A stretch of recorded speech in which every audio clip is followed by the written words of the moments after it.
السلام علیکم ورحمۃ اللہ وبرکاتہ۔ آج کل ایک رواج بنا ہوا ہے، ایک عادت بنی ہوئی لوگوں کی کہ لوگ یہ چاہتے ہیں کہ اپنی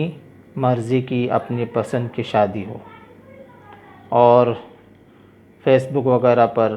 کچھ عام لوگوں کے ایسے پوسٹ بھی آتے ہیں کہ اپنی مرضی کی، اپنی پسند کی شادی کریں، اور آن لائن کچھ علاج بھی کرتے ہیں وہ لوگ،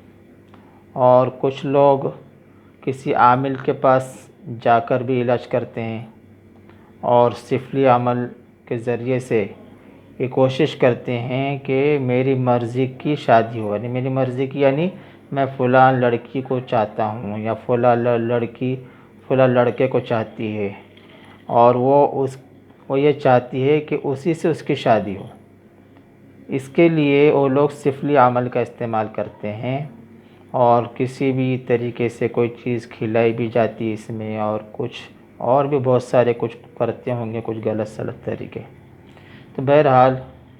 یہ بہت ہی نقصان کی چیز ہے۔ ہم لوگ تو اللہ کے فضل سے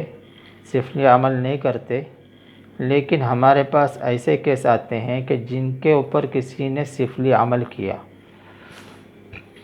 تو اس کے جو سائیڈ ایفیکٹ ہوتے ہیں، جو اس کے جو نقصانات ہوتے ہیں، تو میں وہ آپ کو بتانا چاہتا ہوں کہ اگر کسی شخص نے کسی لڑکی پر یا کسی لڑکی نے کسی لڑکے پر سفلی عمل کر دیا، تو بعض مرتبہ تو یہ ہوتا ہے کہ اس کا دماغ کام کرنا بند کر دیتا، اور وہ اس سے شادی کرنے کے لیے مجبور ہو جاتا۔ ایک تو یہ ہوتا ہے، اور کبھی کبھی اس کا اثر فوراً نہیں ہوتا، اور اس کا کام نہیں بنتا، یعنی اس سے اس کی شادی نہیں ہوتی، اور اس کی شادی کہیں اور کسی دوسرے کے ساتھ میں ہو جاتی۔ لیکن وہ جو جادو کیا ہوا ہے، یا اس کو جو اس نے وہ چیز کھلائی ہے، یا اس کے اوپر جو بھی اس نے گندا ناجائز علم کیا ہے، وہ آہستہ آہستہ اس کا اثر دکھانا شروع کر دیتا، اور اس کے بعد میں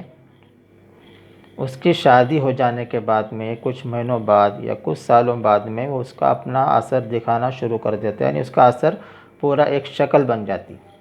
اور پھر اس کے بعد میں اس کو اس کے شوہر کے ساتھ میں، اگر لڑکی پر کیا ہو تو شوہر کے ساتھ، یا لڑکے پر کیا ہو تو بیوی کے ساتھ میں اس کو رہنا مشکل ہو جاتا،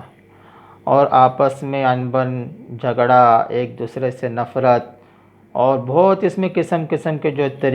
قسم کے اس کے اندر تکلیف ہوتی ہے۔ تو اب وہ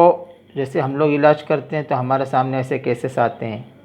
تو بعض مرتبہ تو ایسے بھی کیس آتے ہیں کہ ایک لڑکی کو دیکھا کہ اس کی شادی ہوئی، شادی ہونے کے بعد میں جیسے اس کا شوہر اس کے قریب آتا تو اس لڑکی کے ہاتھ پر ٹیڑے ہو جاتے، اور بالکل وہ بے ہوش ہو جاتی، اور اس کے اوپر پوری طرح سے جو شیطان حاضر ہو جاتا۔ تو اس طرح کے جو واقعات ہوتے ہیں، حالانکہ اس میں فائدہ تو کچھ نہیں ہے بلکہ نقصان ہی نقصان ہے، اس لیے ایسی چیزوں کو جو اللہ سے جائز طریقے سے مانگے، ہوتا ہے تو ٹھیک ہے، نہیں ہوتا تو چھوڑ دیں۔ اگر ہم کسی پر سفلی عمل کر کر یہ سمجھتے ہیں کہ وہ فلاں میرا ہو جائے گا، تو ایسا بالکل نہیں ہو سکتا، بلکہ اس سے اس کے جو نقصانات ہوں گے اور اس کے ذمہ دار آپ رہیں گے، اور جو آپ نے جو سفلی عمل، جو جادو کا جو گندا علم اس کے اوپر جو کیا، تو اس کا آپ کو آخرت میں جواب دینا پڑے گا، اور اس کی سخت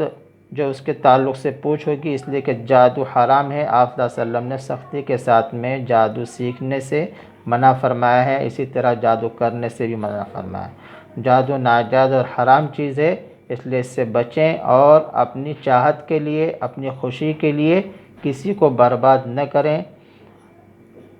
اللہ تبارک و تعالی ہم تمام کو سمجھ عطا فرمائے۔ السلام علیکم ورحمۃ اللہ وبرکاتہ۔